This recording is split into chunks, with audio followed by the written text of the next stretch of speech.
பரபரப்பு செய்தி. கடந்த வாரம் கள்ளக்குறிச்சியில் கள்ளச்சாராயம் அருந்தி இறந்த 60 பேரின் சாவு தொடர்பாக பேட்டியளித்திருந்த திமுகவின் அமைப்பு செயலாளர் RS பாரதி, அங்கு நடைபெற்ற கள்ளச்சாராய மரணங்களுக்கு நமது தலைவர் திரு அண்ணாமலை அவர்களின் சதித்திட்டமே காரணம் எனவும், மேலும் கள்ளச்சாராயம் பாஜக ஆளும் மாநிலமான பாண்டிச்சேரியிலிருந்து வந்திருப்பதாகவும், எனவே இது பாஜகவின் சதி எனவும் மிகவும் அவதூறாக பேசியிருந்தார்.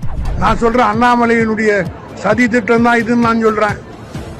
அவங்க கட்சி ஆடுற மாநிலத்திலிருந்து வந்திருக்குதுன்னா இவங்க அம்சி தேர்தலுக்கு முன்னாடி இப்படி செய்யணும்னு திட்டம் போட்டாரோ என்ற சந்தேகம் என்னை போன்றவர்களுக்கு ஏற்படுது. இதனை கண்டித்து சட்ட நடவடிக்கையில் இறங்கியுள்ள நமது தலைவர் திரு அண்ணாமலை அவர்கள் RS பாரதி மீது 1 கோடி ரூபாய் கேட்டு மான நஷ்ட நோட்டீஸ் அனுப்பியுள்ளார்.